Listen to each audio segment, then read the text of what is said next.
ओम श्री श्रीये नमः। इस अध्याय में दक्ष प्रजापति की तपस्या से प्रसन्न भगवती शिवा का सती नाम से उनकी पुत्री के रूप में जन्म लेना, भगवती सती एवं भगवान शिव की परस्पर प्रीति का वर्णन है। सुनते हैं आगे की कथा। अभी श्री महादेव जी बोले, एक बार की बात है, जगत की सृष्टि करने वाले ब्रह्मा ने दक्ष प्रजापति को हर्षित करते हुए उनसे कहा, पुत्र, मैं तुम्हारे कल्याण की एक बात बता रहा हूँ, तुम उसे सुनो। साक्षात भगवान शिव ने परमा पूर्णा प्रकृति की आराधना की तथा उन्हें भार्या बनाने के विचार से उनसे प्रार्थना की। इस पर उन प्रकृति ने वह बात स्वीकार कर ली। अंततः वे महेश्वरी कहीं न कहीं जन्म लेकर उन शिव को पति के रूप में अवश्य प्राप्त करेगी, इसमें मुझे कोई संदेह नहीं है। वे प्रकृति जिस प्रकार आपकी पुत्री के रूप में उत्पन्न होकर शंभु की भार्या होवे, इसके लिए आप अति कठोर तपस्या के द्वारा भक्ति पूर्वक उनकी प्रार्थना कीजिए। वे इस लोक में भाग्य से जिसकी पुत्री के रूप में उत्पन्न होगी, उसका जीवन सफल हो जाएगा और उसके पितृगण भी धन्य हो जाएंगे। अंधा इस जगत में उत्पन्न माया रूपिणी लोकवंधा उन जगदम्बिका को पुत्री रूप में प्राप्त कर आप अपना जन्म सार्थक कीजिए। दक्ष बोले, पिताजी, मैं आपकी आज्ञा से निश्चित रूप से वैसा ही प्रयत्न करूंगा जिससे वे साक्षात प्रकृति रूपा जगदम्बा मेरी पुत्री के रूप में जन्म ले।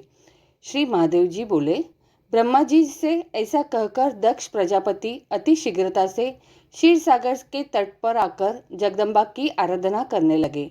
मुनिवर उन्होंने उपवास इत्यादि तपचरण से भगवती की आराधना करते हुए 3000 दिव्य वर्ष बिताए। उस प्रकार की तपस्या में रथ दक्ष के सम्मुख भगवती शिवा प्रकट हुई। उनका विग्रह निखरे हुए काजल के समान था तथा वे 4 सुंदर विशाल भुजाओं से युक्त थी।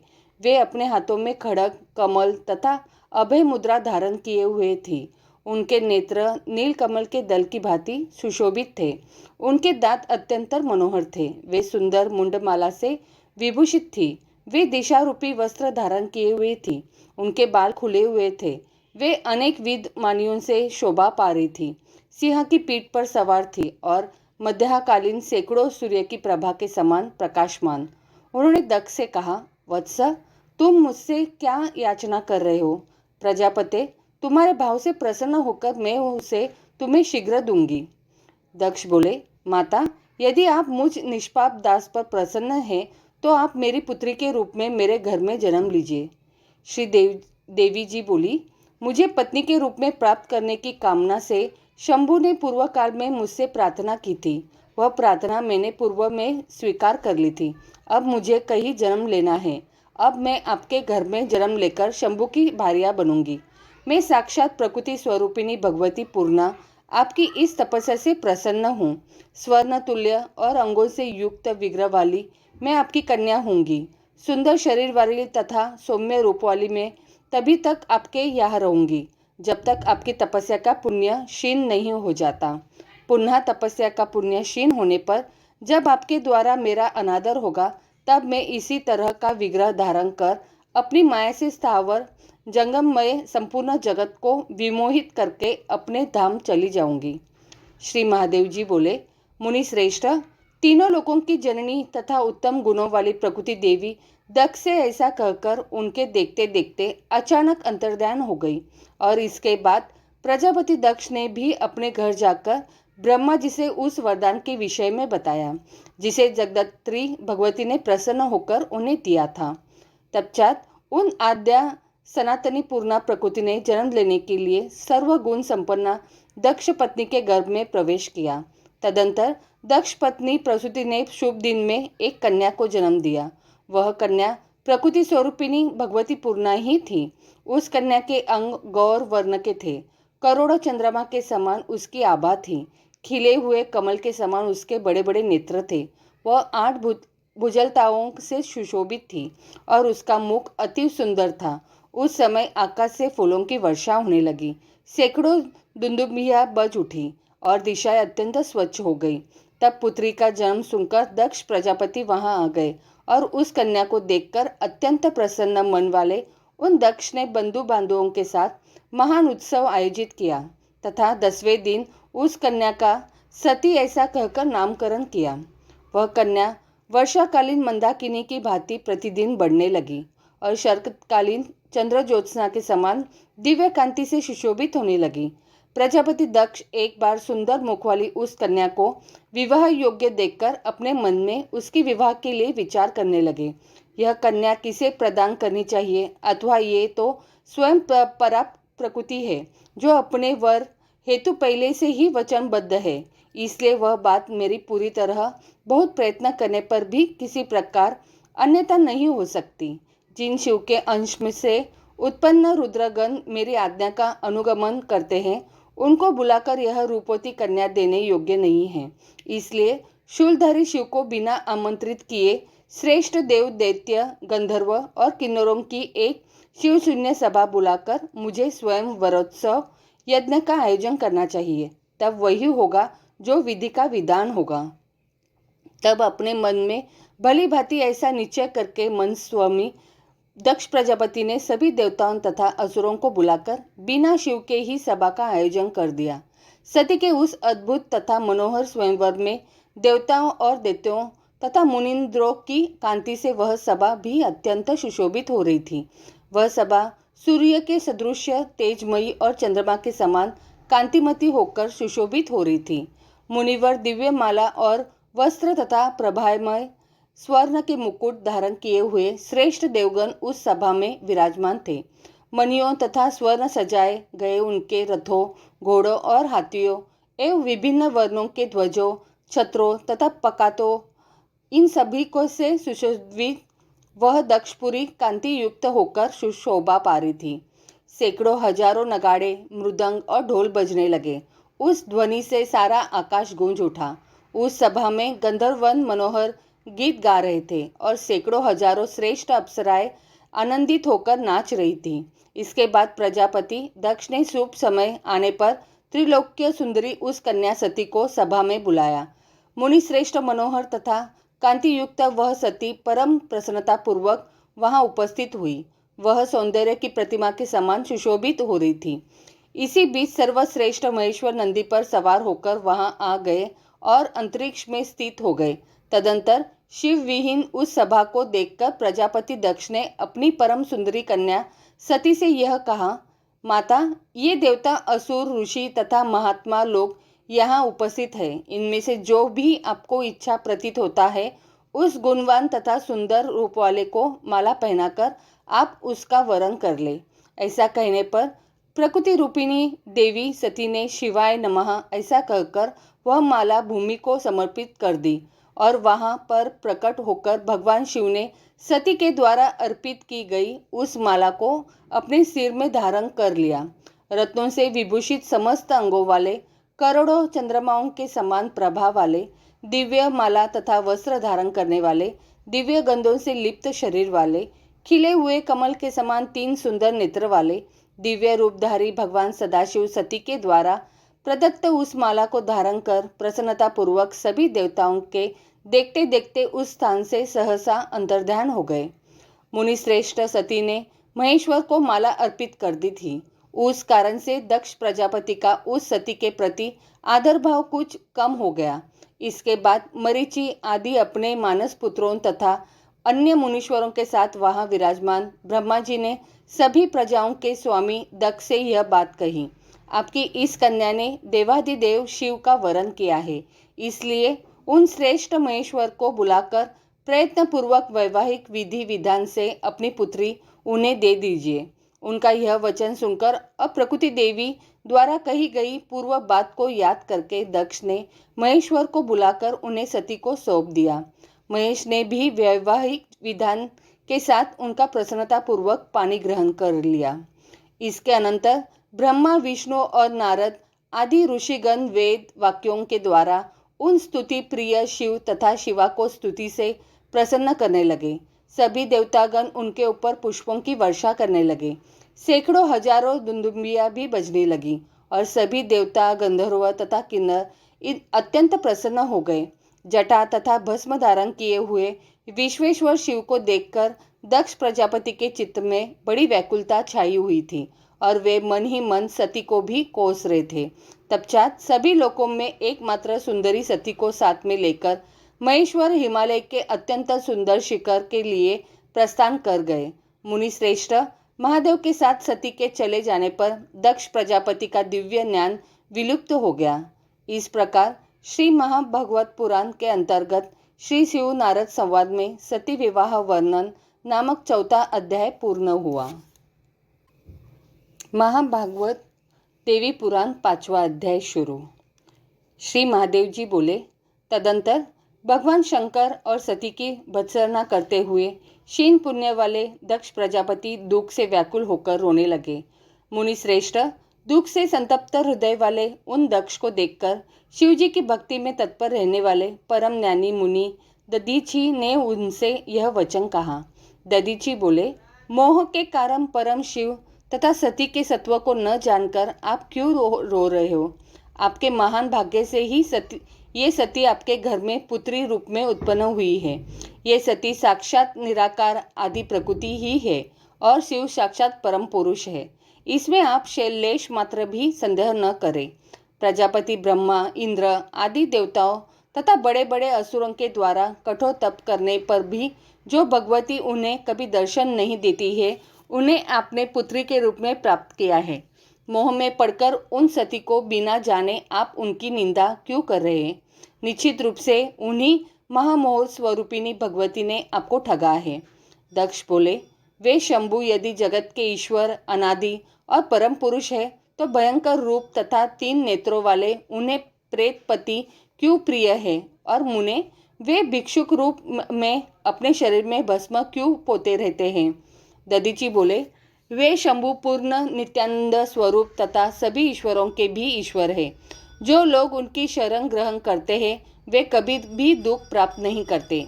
वे भगवान शंभु भिक्षुक है। ऐसी दुर्बुद्धि आपकी क्यों हो गई? ब्रह्मा आदि श्रेष्ठ देवता और तत्वदर्शी योगीजन भी उन जिनके परम स्वरूप को देख पाने में समर्थ नहीं होते हैं, आप उन विरूपाक्ष शंभु की निंदा क्यों कर रहे हैं? सर्वत्र विचरणशील वे भगवान सदाशिव सभी जगह विराजमान हैं। वे स्मशान में रहे अथवा सुरमय पुरी में रहे, उन्हें इसमें कोई विशेषता नहीं दिखाई पड़ती है। शिवलोक बड़ा ही अपूर्व है। वह ब्रह्मा, विष्णु आदि के लिए दुर्लभ है। वैकुंठ, ब्रह्मलोक तथा स्वर्ग उस शिवलोक की एक कला के भी तुल्य नहीं है। कैलाशपुरी देवताओं के लिए भी अत्यंत दुर्लभ है। अनेक देवताओं से सुशोभित तथा कल्प वृक्षों से युक्त नंदनवन से घिरी हुई स्वर्ग के अधिपति इंद्र की पुरी अमरावती भी उस शिवलोक की 16वीं कला के भी बराबर नहीं है। मृत्युलोक में भी वाराणसी नगरी नामक उनकी एक परम रमणीय पुरी है, जो मुक्ति प्रदान करने के कारण मुक्ति क्षेत्र कहलाती है, जहाँ ब्रह्मा आदि प्रधान देवता भी मृत्यु की भी अभिलाषा रखते हैं। तो फिर मानव आदि प्राणियों की बात ही क्या है? वह परमात्मा शिव की ऐसी दिव्य पुरी है। यह विचार आपकी दुर्बुद्धि का सूचक है कि बिना स्मशान के अन्यत्र कहीं भी उनका ठिकाना नहीं है। ऐसे सत्य स्वरूप त्रिलोकेश्वर देवादिदेव भगवान सदाशिव और साक्षात ब्रह्म स्वरूपिणी महेश्वरी सती की भी निंदा आपको अज्ञानवश कभी नहीं करनी चाहिए। वे आपके बड़े भाग्य से ही आपके घर पुत्री रूप में प्रादुर्भूत हुई है। श्री महादेव जी बोले, इस प्रकार तत्वदर्शी मुनि दधीची के अनेक प्रकार के समझाने पर भी प्रजापति दक्ष ने उन परमेश्वर शिव को असदाचार से रहित नहीं माना। वे बार बार उन महादेव के प्रति निंदास्पद वचन बोलते रहे। नारद, वे प्रजापति दक्ष पुत्री सती को उलाहना देते हुए ऐसा कहकर रोने लगे। हाँ वत्से सती पुत्री, तुम मेरे प्राण के समान हो। मुझे शोक समुद्र में निमग्न करके मेरा परित्याग कर तुम कहाँ जा रही हो? बहुमूल्य पर्यक पर शयन करने योग्य सर्वांग सुंदर पुत्री, कुरूपपति के साथ तुम स्मशान भूमि में कैसे रहोगी? उनका यह वचन सुनकर मुनि श्रेष्ठ दधीची ने अपने हाथ से उनके नेत्रों के आंसू पोंछते हुए तथा प्रिय वचनों से उन्हें सांत्वना प्रदान करते हुए पुनः कहा। दधीची बोले, ज्ञानियों में श्रेष्ठ प्रजापति, आप मूर्खों की भांति क्यों रो रहे हो? महात्मन, देवेश्वर शंभु को समग्र रूप से जानकर भी आपका अज्ञान नष्ट नहीं हुआ, यह बड़े आश्चर्य की बात है। पृथ्वी पर, जल में, आकाश में और रसातल में जो भी नर तथा नारी रूप प्राणी हैं, वे सभी उन्हीं दोनों के रूप में उत्पन्न हैं। ऐसा आप पवित्र मन से समझ लीजिए। प्रजापति, आप इन महेश्वर को यथार्थ रूप से साक्षात अनादि परम पुरुष के रूप में जान लीजिए और इन सती को त्रिगुणात्मिका चिंदा स्वरूपिणी परात्पर प्रकृति के रूप में ही समझिए। इन परास्पर सती को भाग्यवश अपनी पुत्री के रूप में तथा विश्वेश्वर शिव को उनके पति के रूप में प्राप्त करके भी यदि आप अपना सौभाग्य नहीं मानेंगे तो विधाता के द्वारा ठगे गए आपको बहुत संताप होगा। प्रजापति, इस सच्चाई को सुनो। शोक से व्याकुल तथा कल्याण की इच्छा रखने वाले तुम सती को प्रकृति के रूप में तथा शिव को परम पुरुष रूप में जान लो। दक्ष बोले, मुनीश्वर, आप यह सत्य कह रहे हैं कि मेरी पुत्री सती प्रकृति रूपा है और शिव की सनातन पुरुष तथा तीनों लोकों के ईश्वर है। मुनिश्रेष्ठ, यह सुनकर भी मेरी बुद्धि दृढ़ता पूर्वक वैसी ही नहीं हो पा रही है कि महेश्वर से बढ़कर दूसरा देवता नहीं है।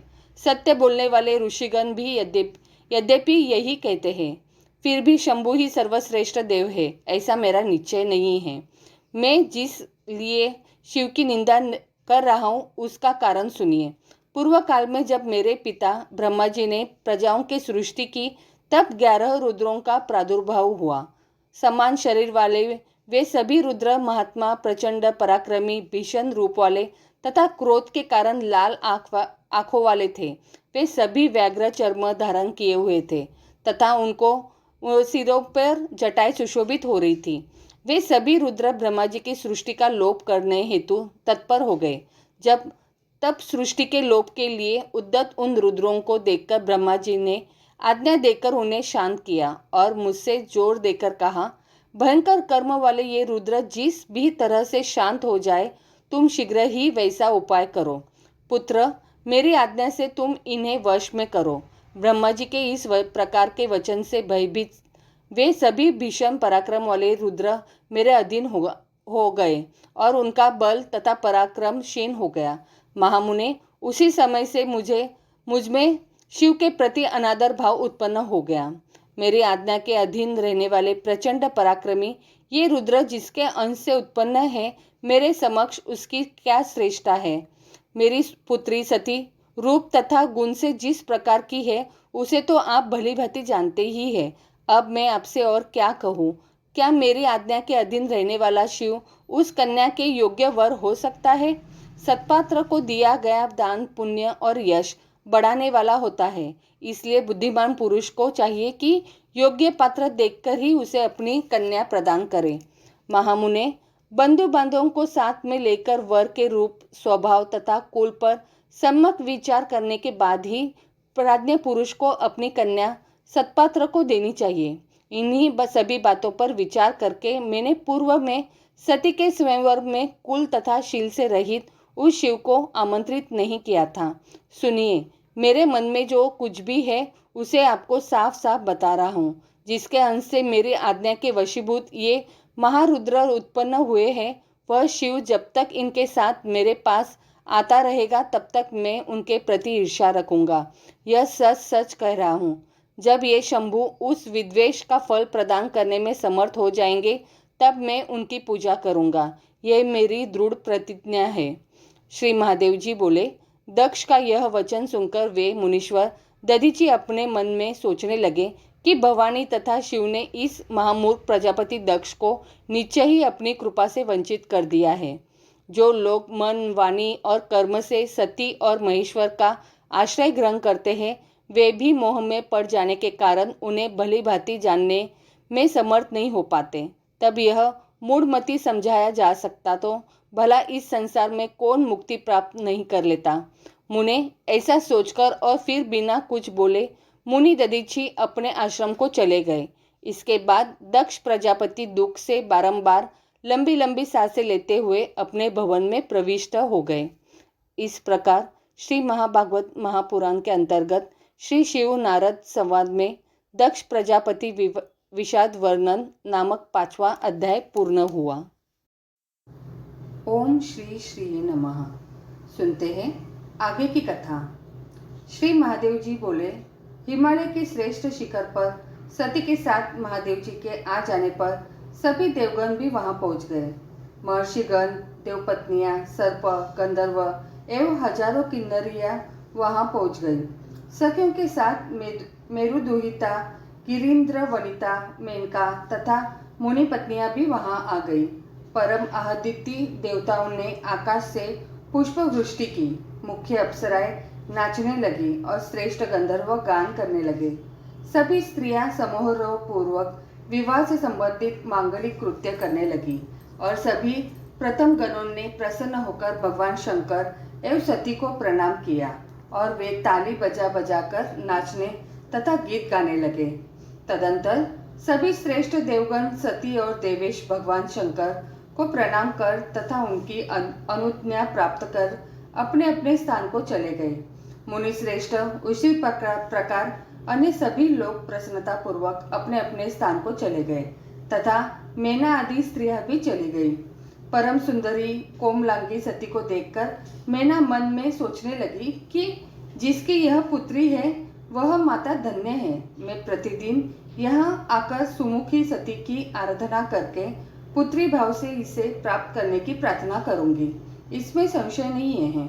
इस प्रकार गिरिराज पत्नी में मैना मन में विचार करके त्रिलोक माता अंबिका को भी कभी नहीं भूल पाई।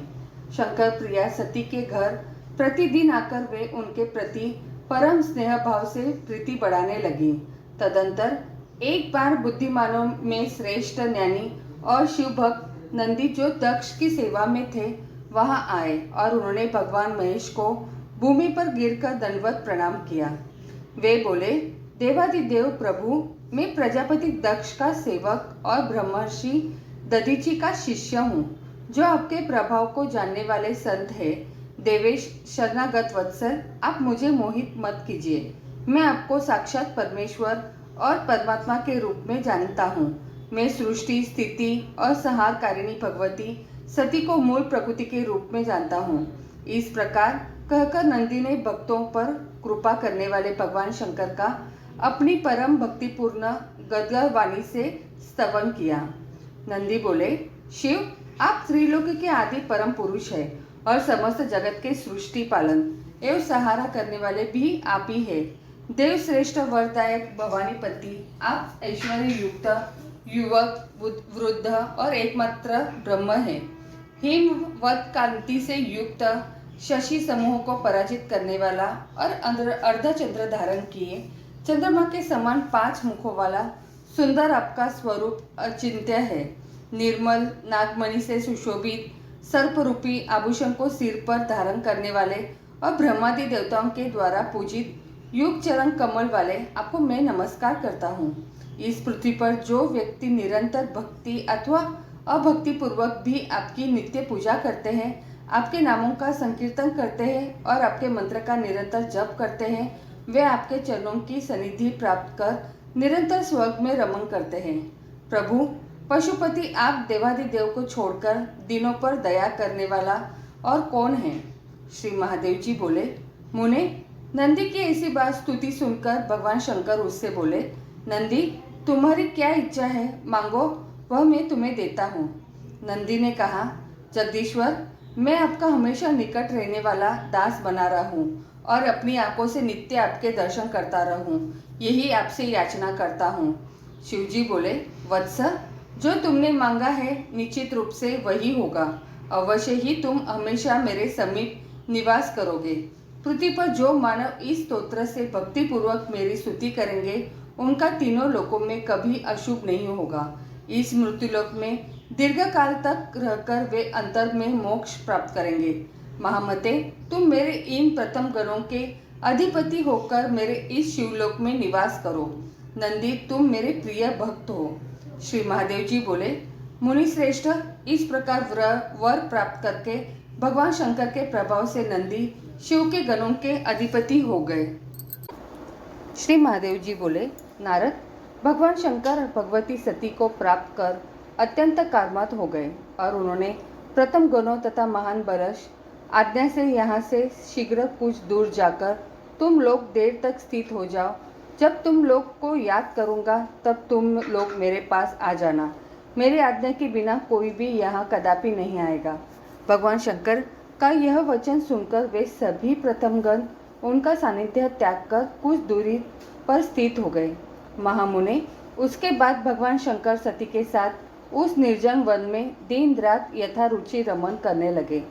एक बार उन्होंने वन के फूलों को लाकर उनकी सुंदर माला बनाई तथा सती को समर्पित करके कौतूहल पूर्वक उन्हें देखने लगे।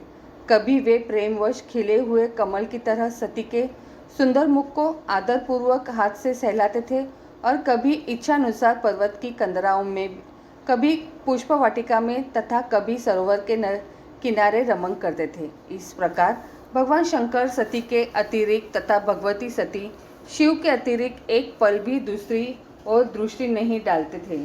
नारद भगवान शंकर भगवती सती के साथ कभी कैलाश पर्वत पर चले जाते थे तो कभी उस श्रेष्ठ हिमालय पर्वत के जिस किसी शिखर पर सती के साथ फिर पहुंच जाते थे। महामते इस प्रकार सती के साथ विहार करते हुए भगवान शंकर को 10,000 वर्ष व्यतीत हो गए तथा उन्हें दिन रात का भी भान न रहा।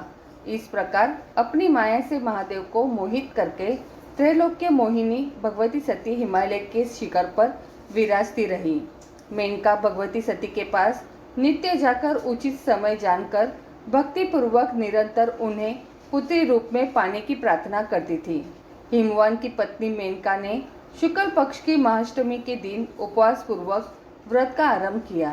पुनः 1 वर्ष तक शुक्ल पक्ष की महाअष्टमी के दिन विधि पूर्वक भगवती सती की पूजा करके पुनः महाअष्टमी को उपवास करके व्रत का समापन किया। तब शंकर की भार्या सती ने प्रसन्न होकर यह अंगीकार कर लिया कि मैं आपकी पुत्री के रूप में आविर्भूत होंगी, इसमें संदेह नहीं है। सती का यह वचन सुनकर मेनका का चित्त प्रसन्न हो गया। वे दिन रात सती का ध्यान करके हिमालय के भवन में रहने लगी। नारद वे दक्ष अज्ञानवश प्रतिदिन शंकर की निंदा करते थे और शंकर जी भी उन प्रजापति दक्ष को सम्मान का पात्र नहीं मानते थे।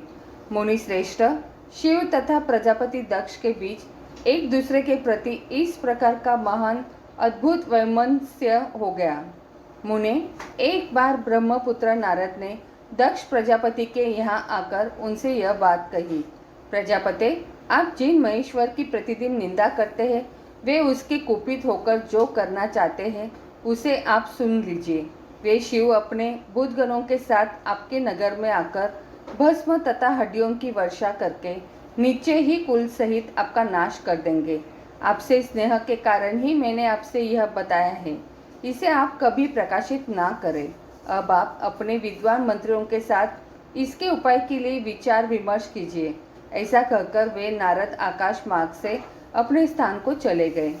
इधर दक्ष प्रजापति ने सभी मंत्रियों को बुलाकर यह कहा, मंत्रीगण आप लोग तो सदा से मेरा हित करने वाले रहे हैं, किंतु मेरे शत्रु के क्रियाकलाप का किसी ने ध्यान नहीं रखा।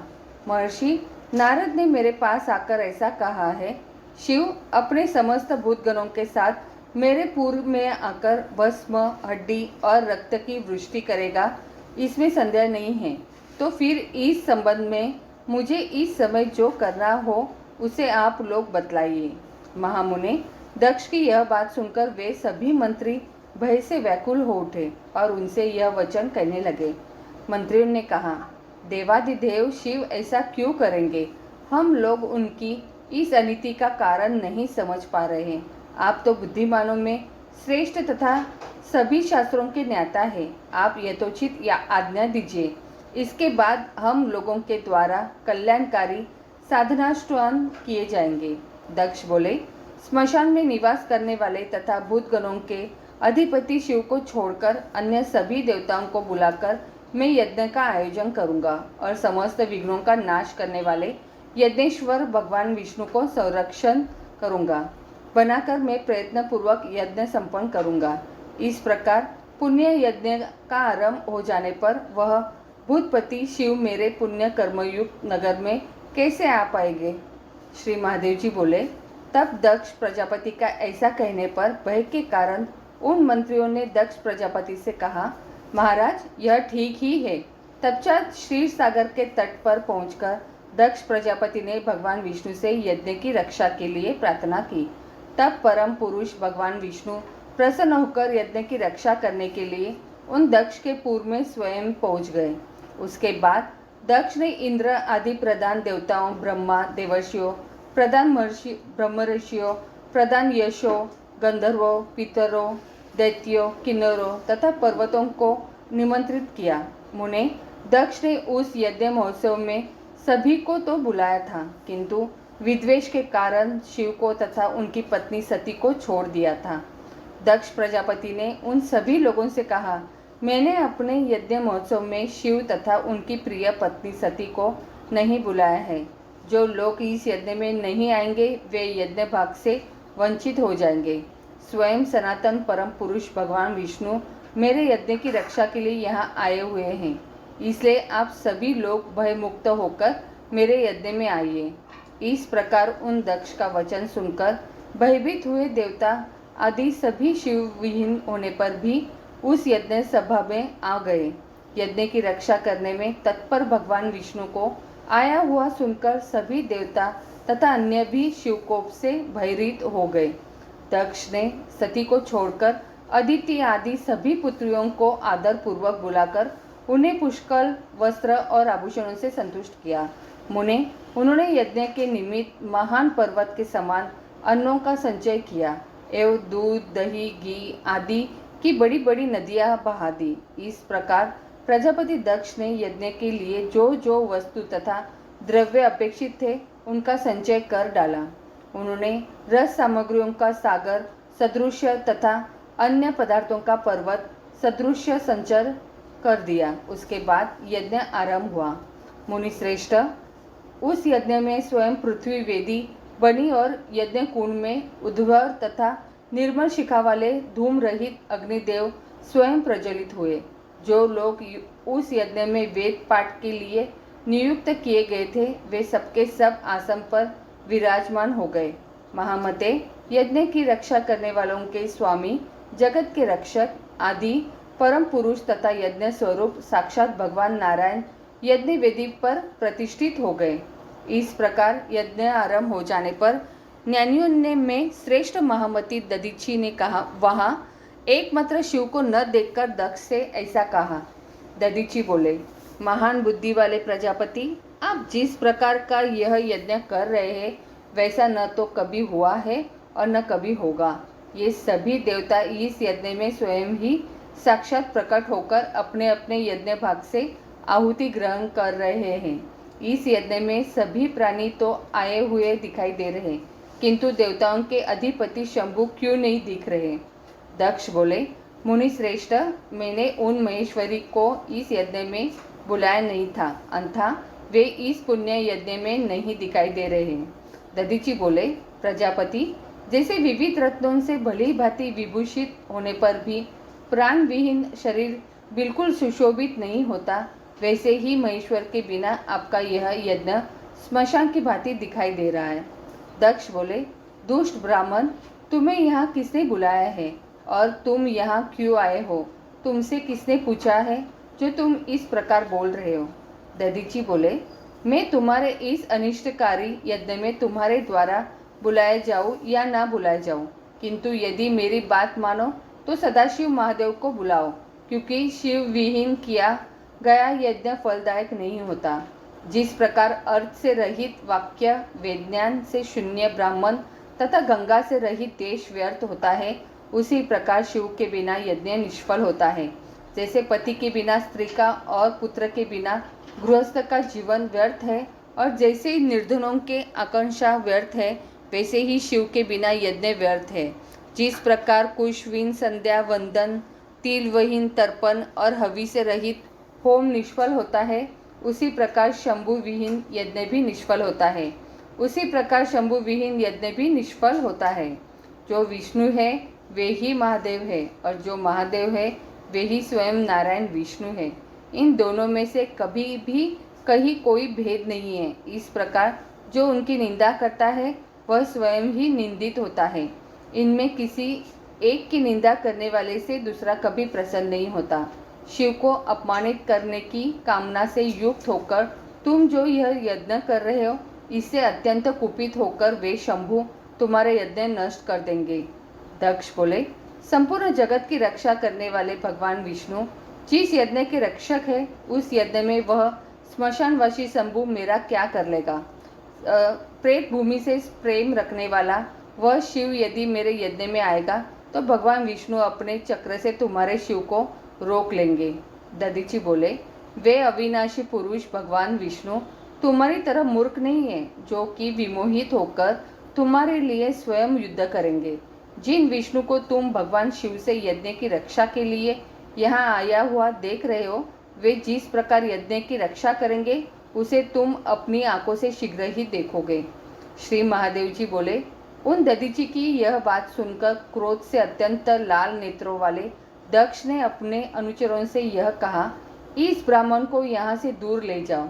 मुनि श्रेष्ठ दधीची भी उस दक्ष की बात पर हंस पड़े और बोले, अरे मूढ़, तुम मुझे क्या दूर करोगे, तुम तो स्वयं ही अपने कल्याण से दूर हो गए हो। दुर्मति, भगवान शिव के क्रोध से उत्पन्न दंड तुम्हारे सिर पर शीघ्र ही गिरेगा, इसमें कोई संदेह नहीं है। ऐसा कहकर मध्यकालीन सूर्य के समान तेज संपन्न तथा क्रोध से लाल नेत्रों वाले मुनि श्रेष्ठ दधीची सभा के मध्य से निकल गए।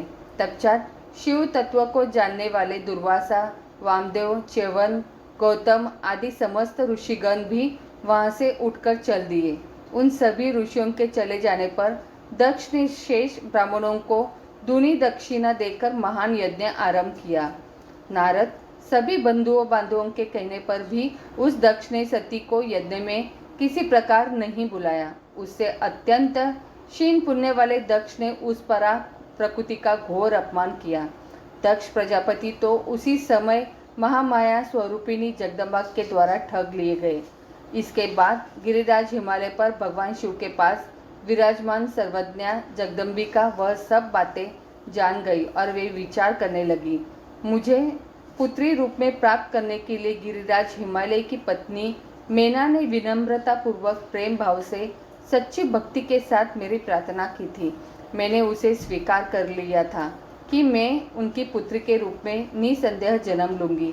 उसी प्रकार पूर्व काल में जब दक्ष प्रजापति ने मुझे पुत्री रूप में पाने के लिए मुझसे प्रार्थना की थी तब मैंने उनसे कहा था कि जब मेरे प्रति आपका आदर भाव कम हो जाएगा तब आपका पुण्य क्षीण हो जाएगा। उस समय अपनी माया से आपको मोहित करके मैं निश्चित रूप से आपका त्याग कर दूंगी। तो अब वह समय आ गया है। इस समय मेरे प्रति अनादर भाव वाले दक्ष प्रजापति का पुण्य नष्ट हो चुका है, अतः अपनी लीला से उनका परित्याग कर मैं अपने स्थान को चली जाऊंगी। तदंतर हिमालय के घर में जन्म लेकर एकमात्र प्राण वल्लभ देवेश महेश्वर शिव को पति रूप में पुनः प्राप्त करूंगी। इस प्रकार अपने मन में विचार करके दक्ष पुत्री महेश्वरी सती उस क्षण को प्रतीक्षा करने लगी जब दक्ष के यज्ञ का विनाश होगा। उसी समय ब्रह्मपुत्र नारद दक्ष के घर से वहीं पर आ गए जहाँ भगवान शिव विराजमान थे। 3 नेत्रों वाले देवादिदेव शिव की 3 बार परिक्रमा करके नारद ने कहा, उस दक्ष ने अपने उस महायज्ञ से सभी को बुलाया है। देवता, मनुष्य, गंधर्व, किन्नर, नाग, पर्वत तथा अन्य जो भी प्राणी स्वर्ग, मृत्युलोक और रसातल में हैं, उन सभी को उसने बुलाया है। केवल आप दोनों को ही छोड़ दिया है। उस प्रजापति दक्ष की पुरी को आप दोनों से रहित देखकर उसका परित्याग करके दुखी मन से मैं आपके पास आया हूँ। आप दोनों का वहाँ जाना उचित है, अतः अब आप विलंब मत कीजिए। शिवजी बोले, हम दोनों के वहाँ जाने का प्रयोजन ही किया है। जैसे उनकी रुचि हो उसके अनुसार वे प्रजापति दक्ष अपना यज्ञ करें। नारद जी बोले, यदि वे दक्ष आपके अपमान की इच्छा करते हुए वह महान यज्ञ संपन्न करते हैं तो इसके आपके प्रति लोगों में अनादर का भाव उत्पन्न हो जाएगा।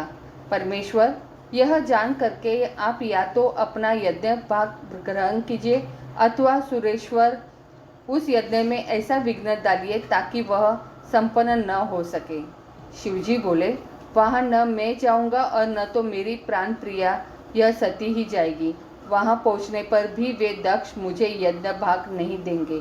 श्री महादेव जी बोले, तब शिवजी के पास ऐसा कहने पर महर्षि नारद ने सती से कहा, जग जननी, उस यज्ञ में आपका जाना तो उचित है।